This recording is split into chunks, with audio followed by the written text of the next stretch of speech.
Good afternoon, everybody, and welcome. I'd like to begin by acknowledging the traditional owners of the lands on which we're meeting today. And while we're joining you from all across the country, I'd like to pay my respects to elders past and present and extend that respect to any Aboriginal and Torres Strait Islander peoples who are with us today. And as we discuss productivity and opportunity, I think it's important to recognise that this country holds the world's oldest continuing cultures, whose skills and learnings have always been built through lived experience, community and practice. I have great pleasure today in introducing Meredith Coote to join our conversation. Now, Meredith brings 39 years of experience across Australia's social care sector. She clearly started when she was one, working in diverse leadership, policy, practice and innovation roles across aged care, disability and mental health, and with a consistent focus on improving outcomes for people and for families. She's been integral in developing the Mabel platform during its formative years and was co-chair of the National Carer Strategy and is a current member of the New South Wales Ministerial Advisory Council on Ageing. And Meredith also brings her own lived experience as a carer to her work and is passionate about helping unpaid carers recognise and translate their often invisible skills developed through caring into recognised expertise and capability. So that makes her absolutely the perfect person to join this conversation about what would the world look like if we could take those previously invisible capability skills and make them visible and portable and recognised across the sector. What do you think that would have in terms of impact on the future workforce, Meredith? Good opening. Thank you very much, Yasmin. It's really nice to be here. Look, I think if we could turn the invisible into the visible, it firstly fundamentally changes who we see as part of our future care workforce. That's, I guess, the first thing. There's this enormous pool of capability that exists within families, communities, volunteering, the peer workspace, and unpaid caring that we know our traditional recruitment systems just don't recognise. And I think it really starts changing the starting question for what qualifications do you have to what can you do and how do we know? So I think that's probably my starter.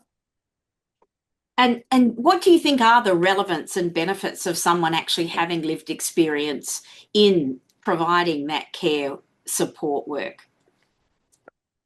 Look, I think it's we bring so much through our lives. We've all got lived experience. We've got lived experience of living, let's be honest. But it brings this relational intelligence piece to the work, which is absolutely critical. And I think values, and I think the values that we bring are the most important piece that we bring to our work. And so, I think these lived experience workers bring the relational intelligence, which means that they notice the subtle changes, they understand the complications of everyday life, and that when you walk into a home, you're not just seeing a person, you're trying to look around them, you're understanding what happened last night, you're understanding about the day, you're asking them about what else is actually impacting on how they're presenting to you today, because you know that none of us live on an island and we're impacted by absolutely everything that is around us.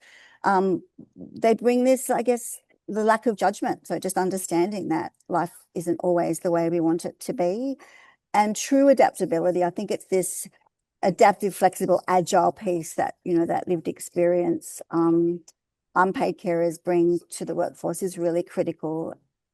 And I think that lens of I'm looking at everything, I'm noticing the things that are happening around this home, I'm noticing that you're not as well as you seemed yesterday and you seemed okay. So the ability to look much more globally, to have a lens that's more inclusive and holistic, and one that isn't just focused on a task. Yeah. And so why do you think, though, there has been so little action in this space to try and codify those skills? I mean, I know there's been a couple of pilots that have been tried in the past that fell over because and usually it was because the comment was, well, we can't get the trainers and assessors to basically, assess their capability. And it always falls in the too hard basket. Why do you think that is? I think it's up until now, thanks to you, the inability to assess the capability, the fact that we're so limited in what we're assessing. And the question, I mean, really, you're only getting back what you ask. And so you're not actually looking at a person's journey. You're not looking at paid and unpaid work. You're not looking at the soft skills, which are fundamental to these jobs in the care and support workforce. And so if you don't ask, you don't know. But I also think that the carers don't see or value their experience from all of the expertise that they have. I mean, they are the most extraordinary navigators of systems. They know how to, access every possible paid, unpaid, formal, informal, support that exists in their communities and in their universes. And so I think, first of all, you've got to help people see themselves differently and give them the language around how do I explain what my experience is and value it. And then you've got to do the other side of the pillar, which is really important, which is how do you get people to ask the right questions so you are picking that up. And then the third piece is how do you put all that together in a great passport of here's all of the skills, knowledge and expertise that I have, and how does that bring value to this role? And do you think the fact that the workforce is highly casualised? I mean, we've been talking, for example, in the aged care space, and one of the feedbacks that we've had is that you can sort of design really good processes, but the reality is, it's casual staff coming in or agency staff coming in. They're not invested in the workplace, so they do totally fall back to basically looking at things in terms of task orientation because they have no ongoing relationship with the organisation or with certainly the people who are, for example, in a residential facility, or it might be a an independent living environment, and so how much do you think if those workers actually had lived experience would make a difference? Because even though they were only coming in and out of an environment, their lens would be different.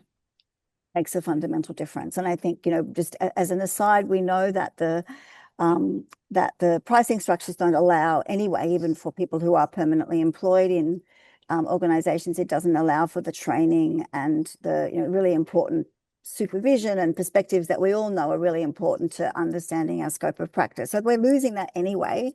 So I think when you come in with lived experience, with such expertise in understanding how to be person-centered really quickly. So how do I come in and say, regardless of what's going on, what do you need today? Yes. How are you? What's happening right now?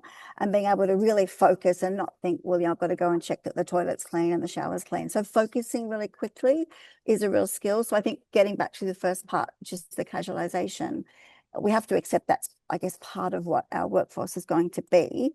So how do we address it? So how do we help people get up to speed really quickly with really important information they need right now, and then they can get on with as a old-fashioned psychologist, what the presenting problem is right now. And so, I think this ability for people who have experience, and I think I want to say that lived experience doesn't necessarily doesn't mean they have all of the competencies, but what you're doing is building on a really important scaffold that's there already.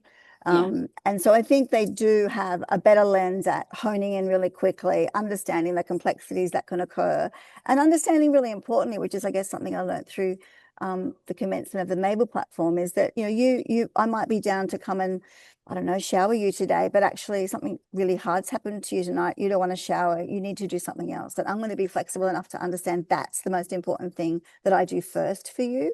So, when we're deeply transactional and based on checklists, we often don't meet the actual need that's in front of us. And that's what people with all of those other experiences in life bring to the table. Did that answer your question? It was a little long-winded. No, absolutely. I mean, and I mean, what about peer support? Because I mean, I remember, when we were involved in developing the training packages, there was a peer mental health qualification, and it was often derided and, well, certainly not used. But in fact, actually now we hear that actually there's far more interest in it because they've learned that actually they're really fantastic mental health workers. Do you want to comment about that? Yeah, look, we do a lot of work in the peer support, and not just peer support, but in peer support carer workforce, which is also an emerging workforce. And so, there's a skill in using this lived experience intentionally rather than just centering it. So actually bringing people in purposefully. And carer peer workers really learn that sharing that personal experience should have a purpose and directly benefit the person. So you're not just saying, I've got this thing in the background, but you're thinking, how can I bring my expertise to this person? That requires some skill around. Not everyone's circumstances are obviously going to be the same, but the principle translates really beautiful and I guess into broader support work. So it's become really central. It's not valued enough. And I know that there's carer peer support workers and peer support workers that feel like they sit on the outer of some of these workforce systems and they're not considered. And I think that's what we need to elevate is, certainly as someone that uses peer support workers and carer peer support workers, it's a game changer in terms of someone that comes into your life that isn't judging you, that isn't thinking, why haven't you done this or that? And perhaps, without saying you should do this, is have you thought about doing it this way because they've done it themselves? So I think for the person receiving the support, it's fundamentally important that, yes, you come with a competency, but you also feel like they understand what good support might look and feel like to you because they've done it or heard it or experienced or seen it before. And can really, I guess it's the head, heart, and hands piece, right? It's leaning in a way where they're bringing their competency, they're bringing their compassion, and they're also bringing this real practicality to the space. Yeah. And given that so much now of, even though there is a requirement for a large piece of work placement in it, we still hear from employers that they have people entering the workforce who have a qualification and they basically can't, just basically are not able to do the role. And it's not about that they needed to be inducted. It's actually far more basic than that. And I wonder how much of that has been because, we need volumes of people churning through instead of actually focusing on what does quality look like? Yes, and also I think people need to taste it before they do it. And I've heard a lot of conversations recently about young nurses who've gone and done nursing and don't want to do it. They don't like it. And so, if you bring a lived experience workforce first, they're entering knowing that there's something about them that wants to do this work. So you kind of wasted, that training. So it's a really good, it's a positive piece to think, well, I already know that I'm good at this, whether I like it or not. And so how can I use that, I guess, superpower of just a natural love or compassion or desire to do this work and then turn that into a competency and qualification that I know I'm going to use as opposed to have wasted that time. We want people who have the right values, who have compassion, who have understanding, and who ultimately want to stay in this sector and do the many different, versions that it can lead you as well. Yeah. So you would say that making the invisible visible, that capability visible, but also being able for it to be portable so that it's owned by the individual and that it's recognised would be a very positive impact in the. Absolutely. Look, improving portability, means that workers can really take evidence of their capabilities to wherever they go. They can go to platforms and sectors and provide wherever they want to go, rather than, having their experience effectively disappear every time they go to a new job. And I think that's what happens now. And it provides much clearer career progression for them too, because they can then go, they can see where it might build, all of their competencies might build, and they could actually, elevate in the industry. And I think that often doesn't happen. And I think for employers, it actually helps better recruitment and workforce development because you can identify capability gaps much more easily because you can see what they've done, not just a kind of list of qualifications. You can actually, rather than a generic qualification. So there's this much more credible and consistent way of verifying their capability, which then you can match to their jobs much better. And you can actually upskill instead of just repeat compliance training, which we know happens a lot now.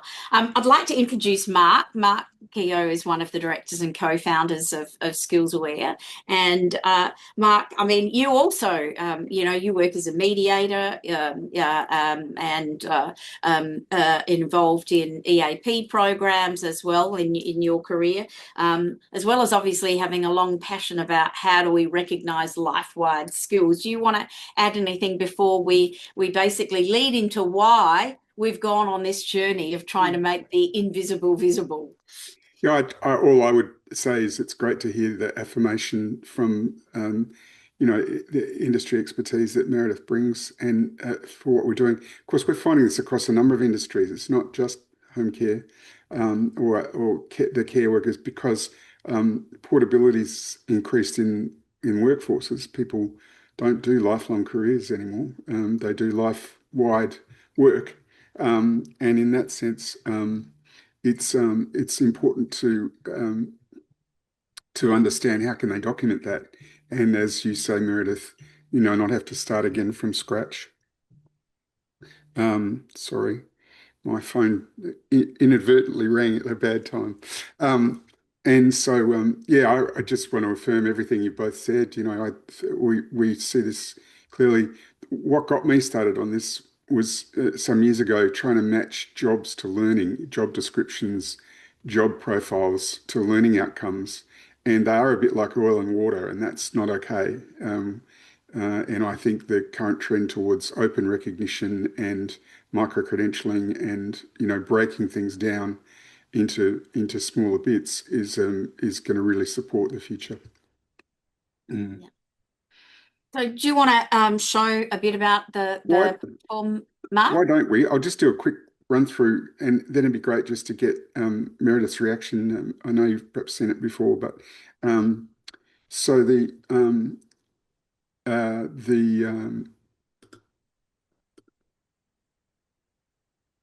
can you see that screen? Yes, we can. Great, that's encouraging always. So what we're looking at here is the SkillsAware dashboard, and SkillsAware contains three major components. One is based on evidence you load your suggested skills. Then it's got My Skills, which are the skills you're working on and actively trying to have recognised. And then there's an evidence hub where you can load evidence from time to time. I'll just show how the workflow works, because when you first log on, you're asked for a profile and as a questionnaire, and you simply fill in background and experience. But from the very beginning, you can start loading evidence, and evidence can be in all of these formats, including video, audio, PowerPoints from a training course you might have gone to, PDFs, documents, pictures of certificates, a whole range of things there that you can load as evidence. And so instead of having to gather up folders and folders of evidence and give it to someone to verify, you can actually load it in here. And what happens is you're also asked about some of the generic skills you've got, what we call transferable or durable skills or life skills, qualifications and courses you may have done. And if you take your time over this and start loading evidence from the beginning, and also then volunteering, personal interests and hobbies and so on, it allows for the next stage, which is, let me just go to, and sorry we're clicking through quickly, but really we don't have time to do a comprehensive overview today, but this is just to get a visual feel. The next stage is to go to the Skills Assistant, which is an AI-driven agent who will help you clarify your evidence, improve your evidence, answer questions about what might be evidence. And we measure evidence in three forms. And we can see here, there's certified evidence where you've got some formal qualification from somewhere. There's organisational evidence, which documents connected to your work or training. And then there's self-claimed evidence, which is a narrative about who you are and what you can do. And we like to think we're one of the first systems that's really genuinely taking your own claim of what you can do seriously. And we think it's very important and too often ignored. Of quite often it's a great starting point to say, look, I've done this, I've done that. I don't have any documents, but at least I've got the experience. And that's a very important part of what we want to document. The simple workflow process then goes where you can, you have a range of suggested skills and you can filter and sort these and it'll show details. These skills come from the Australian training packages, so they align for recognition of prior learning with certificate through to diploma level qualifications. And so they that allows, if you want to get formal recognition, but even if you just want to get recognition from your employer or from the situation you're in or for a job that you're going for, then it shows the basic information from the training package. What we then go to, you can add a skill to your My Skills, and that says, I want to start working on something. And when you do that, and let's just assume you've addressed the needs of chronic disease, and I'll send that off to add, the AI starts to analyze the skill against the evidence. And what it will do, I'll just go to My Skills, is it will give you a score that the probability of the evidence you've provided is sufficient for the purpose. Now, in this particular one, support independence and well-being, it's a very high score, and that's because our friend here, who happens to be called Florence Knight and Gale, which is just it's a made up name, but we also made the evidence up here just for demonstration purposes, but has some formal qualification as part of their evidence. And so that has a very high score. Let's have a look at that. What that says is their formal score, they must have a qualification in this already, must have completed this unit or some very similar unit, which has given them a certificate. And also they've got a lot of experience. And that's the useful profile. It tells you not only have I got the qualification, but I have the experience and I've documented my experience. The other parts on this screen are some processes that you go through to improve your score. Down here is the detailed evidence of what parts of your evidence contributed to the various elements in this training package unit of competency.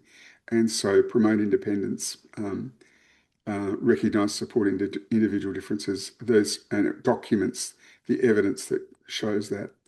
One of the things you can do is you can also get endorsement from a peer or a supervisor, and that's a process. I won't go through it now, but it's an encrypted process where you can write an email off to a supervisor and get endorsement for this skill, support, independence, and well-being. What? Yep, Meredith, you've got a question? Go, Meredith, yeah. Would you get endorsement from a person that you'd provided support for? You could too. Absolutely. One of the rules we've got, though, is that there are ways of getting that, and you'd probably do that in conjunction with the supervisor, because we protect that the encryption, the email has to go to someone in an organization. But if in combination, getting feedback from someone you've supported, getting some verification from a supervisor that it's legitimate, that would be the way that would happen. But yes, of course. In fact, that would be fantastic and really credible. And the AI engine would analyze that highly. It would recognize that it was from a real customer when it was doing the analysis. It also does map it from, at the end of the day, it's still going to be a person who reviews this and makes the decision, because you've got to keep the human in the loop. But what this does is take that laborious analysis of information. But I think particularly in this sector, what's really important is that the process would help an individual to actually discover the extent of skills that they actually have by having that conversation of questioning about what they've done. Because a lot of people will say, oh, I don't have any skills because I just looked after my mother or my child, and that's it. Where I can see this is invaluable, and I'm not sure if you've gone into that sector yet, is in the care inclusive workplace strategy because I know, Future Women are running it, a couple of other organizations, and this is what we're trying to do. We're trying to help unpaid carers recognize and gather their lifetime of experience so that when they're either not caring anymore or their caring is minimizing, to help them re-enter the workforce. This is the perfect thing for them to do that. One of the things I'll just summarize in a second, but let me just show the last part of the process, that what you do is you package your skill when you feel like you've got enough evidence, and 84% is a very high score. You would say someone really has got the experience and qualifications for that. You can then view the package skill, which is like a credential that says the evidence, here's the evidence, here's the detail, and this can be viewed by a reviewer. At the moment by copying a URL, but in organizational contexts, we have a future process where a reviewer can go in and look at a group of people that might be working for them or part of a training cohort. And you can see here right at the detailed task level, we've got data and information. And also you can look at the actual evidence to ensure that it's legitimate and so on. So that's the thing. It does, this very short overview does lead to a number of questions, but the last thing I'd like to just add before we, just get some feedback on it is one of the things we realize is that there's a lot of talk about skills portability and skills-based hiring, skills-based resourcing, skills mobility, but our institutional arrangements have not changed to take advantage of it. So we realize that we're pushing change, we're asking for change, but we're a values-based organization, and what we want to do is make sure that recognition becomes open rather than closed. And we think it's far too closed now, and for all of the grand policy statements people are making, they're just not backing it up with change and funding change. And that's what's needed for this type of system. And we think we do a great job with this, and we've internationalized this. We're doing it in French, even for a French project in Canada, for people who are native French speakers. So we've got big future ambitions for being able to do this on a global scale. But lots of people are interested in this and are trying to work in the problem, but it needs more support, more vision at leadership level. In my view. But anyway, that's an overview. I'll stop sharing now and just wonder if there's some reactions to that. Yeah. I think too, the other important thing, Mark, is that we are seeing that with institutionalized training, we're seeing less and less workplace training happening in a workplace because it's often cited as hard and difficult to scale, etc. But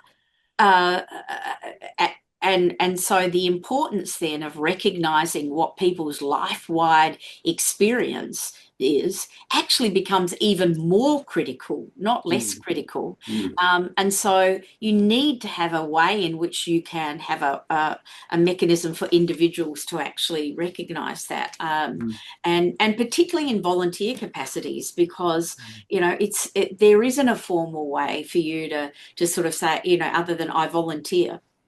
Right, and people make their own judgments of what that is. Whereas, particularly, for the extent of what people learn in that process can be extraordinary, and yet we don't even try and codify it. So I think the other fundamental thing from what we've done in designing this that is different is we're saying the information should be owned by the individual and held and maintained by the individual, and they need to give the permissions to access it, because we're obsessed about privacy. So that's really important. And yet, if you think about how much individuals' information is locked in HR systems, which as soon as they move to a different organisation, totally gets lost. So if I could have, fireworks and noises, I'd go, it's amazing, and massive audiences clapping. So just pretend that happened. Look, I think it's fantastic. I think Yasmin and I have talked about this for many years. It's completely essential. And I think the movement where we're going in society is around self-management. It's around self-managed super. It's around, self-managing and agency and self-determination and all of those fabulous words that mean things. And so we need people to own their own histories, own their backgrounds, and own their stories. And this helps them with a narrative that they currently don't have. So I think for me, that's the really important thing. I don't know whether it does, but it would be lovely if it could come out with a summary that sort of says, this is from all of that, this is kind of who I am, and then help them build their LinkedIn profile. Yes. I know that AI exists, but No, that's the final point. We do that. I just didn't show the reports we currently have. But that's fantastic. The only bit I'd question is the piece, I guess, in terms of the fidelity of the model, and what you keep saying is at the center, is this piece around and I will harp on about it because it's important to me, around the customer feedback. So, a lot of people don't have, like my entire team for my daughter we're self-managed independent workers. There is no organization to go to for them to verify those customer statements. And those customer statements are what matter to me. When I'm choosing a support worker, I don't care less what excellent care organization says Yasmin can do. I care about what the people that Yasmin's delivering that care to, how they experience her. And so, how parents say, Yasmin comes in and does this amazing work. So I think an ability, because we have so many, just thinking about platforms and independent workers, they don't need, and they shouldn't need, an organization that just looks at their role in terms of a compliance response. Yasmin turns up to work, she's never had a complaint about it. That's not what matters to me. What matters to me is how it feels when she supports me. So that's the piece that I would just want to elevate a little bit, is how important the direct response that does not have to be verified by an organization, because in this world right now, there may not be an organization to verify. And how important is that? The most important person's voice is that person who receives the support. Yeah, so that's a great point. Thank you. Above your head. It doesn't have to all be like that. And there's no way anyone's entire story would be about, self-management, obviously. But I think it's critical, and it's all that matters to us receiving the support, is what does that support feel like? How do I experience it? And this has been my problem with providers. You don't know what happens in people's homes. We don't go and check how the shower was done. The best person to ask how the shower was is the person who had the shower. How did Yasmin shower you? She was gentle, she was slow, she was kind, not, shower done in 10 minutes, showered. So just how do we layer that in a way that is really meaningful? And the opportunity is there to put it in as, information from the individual. It's this whole, I suppose, mentality of, verification, right? I mean, you can make up. Yeah, okay, but it's what you're trying to break, But and also, you're more than happy. Like, I'm more than happy. My workers are for people to ring them. So I make sure that I ring. If someone says, "Oh, these are my reviews," I ring them first, and I call those people and I go, "Can you tell me?" Just to verify it. So I'm verifying it. Like, I think we have to go even deeper. Verification is really important. It's where it happens that we need to change. Yeah. And I think that's why we think it's critical that you have a human in the loop. You have to have someone who actually looks at the information and then makes the judgment. What this is about is having a broad spectrum of information that is making the judgment, not just on, I did a course. Look, and I absolutely love it. And I can think of several other spaces that I can help you get into, where, as I said, this unpaid carers piece could be an absolute game changer, because finding the evidence and creating the narrative and telling the story differently is where the challenges are happening. And so I think there's so many spaces where it could really change the game. So congratulations. Very exciting. It's great feedback. Thank you, Meredith. Thanks, Meredith. And look, that's all we've got time for. So thank you very much, and have a great rest of your day. And we look forward, Meredith, to working out how we can change the dial. Go forth, disrupt, and improve. And be kind. Thanks, everyone. Thanks, Meredith. Thanks, Mark.